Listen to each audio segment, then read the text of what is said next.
Hi guys, today we are going to talk on the topic Google Nest Mini. Before that, don't forget to subscribe our channel. Thanks. Google's design for the original Home Mini is cute and it fits well in almost any setting. With the Nest Mini, that design is essentially unchanged, just upgraded. The biggest change you'll notice in daily life with the new Mini is how the top surface actually works. Previously, Google had two invisible touch targets for volume and media controls, but I know for a fact that people didn't know how to use them. I had to explain to a few people I know how to use these controls. Despite the small size and single driver, Google has managed to create a speaker that truly sounds good and can fill a room with its loud volume. It still suffers a bit when it comes to bass and lows, but it does far better than anyone would expect given the size of this device. In conversations with people trying to describe the sound quality of this device, the phrase I default to is freaky good, and I think it's an apt description. I've tested all of Google's smart home speakers and smart displays and I think this product takes the number 3 spot.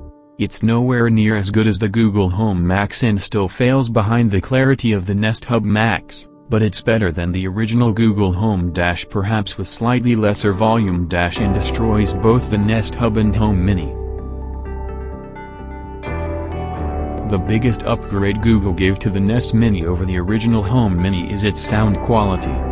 This thing is just amazing for what it is. Nest Mini has a 40mm 360-degree driver which is capable of a lot more than the previous generation. Google says that the product is much louder than the original with 2x stronger bass. Once you set up the Mini and start streaming music, this difference is immediately obvious. Throughout 2017 and 2018, Google pushed a lot of Google Home Mini devices out the door thanks to promotions and deep discounts. Even in 2019, the product is still on sale, even though it's confusing, alongside a newer model, and on Black Friday it will see some big discounts. So why should you buy the more expensive Nest Mini? I've been using the Nest Mini in my home for the past few weeks and I think there are a few key reasons you should buy the newer model.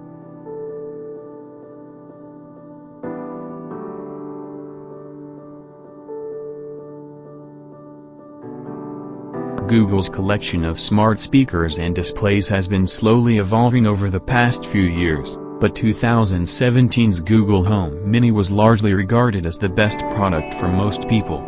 Now, we've been able to spend a few weeks with its follow-up, the Nest Mini, and we have no doubt that it's the best option Google currently has on the market.